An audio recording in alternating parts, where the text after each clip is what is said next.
बिस्मिल्लाहिर्रहमानिर्रहीम। कान में दर्द हो तो इसका बहुत ही आसान हल है। आपके पास सरसों का तेल होना चाहिए। सरसों के तेल पर और जिस कान में दर्द है उस पर सूरतुल फातिहा के 7 के 3 दम करने हैं। सूरतुल फातिहा इस तरतीब से पढ़े, बिस्मिल्लाहिर्रहमानिर्रहीम अल्हम्दुलिल्लाहि रब्बिल आलमीन। कोशिश करें कि सांस रोक के पढ़ें, और सांस रोक के पढ़ना मुश्किल है तो जैसे आसानी हो वैसे पढ़ लें। 7 मरतबा पढ़ के तेल पर और कान पे दम कर दें, फिर दूसरी मरतबा 7 मरतबा पढ़ के, फिर तीसरी मरतबा 7 मरतबा पढ़ के इसी तरतीब से दम कर दें। ये जो दम किया हुआ तेल है, मरीज़ ने इसके अंदर लहसुन डालने हैं। लहसुन डालने के बाद इसको अच्छी तरीके से गर्म करें।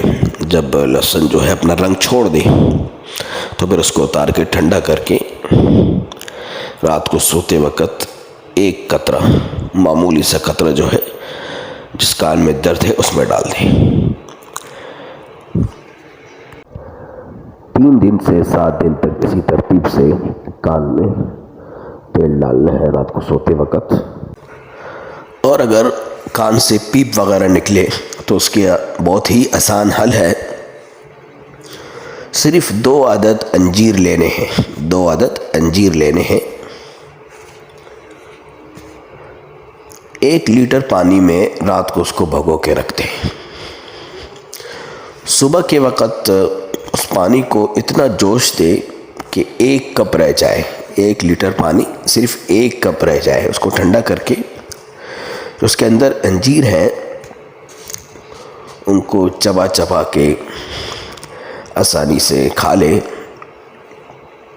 फिर ऊपर से वो 1 कप पानी पी ले। कम से कम 7 दिन या 11 दिन तक इस अमल को रोज़ करें। इंशाअल्लाह कान से जो पीप है वो आना बंद हो जाए।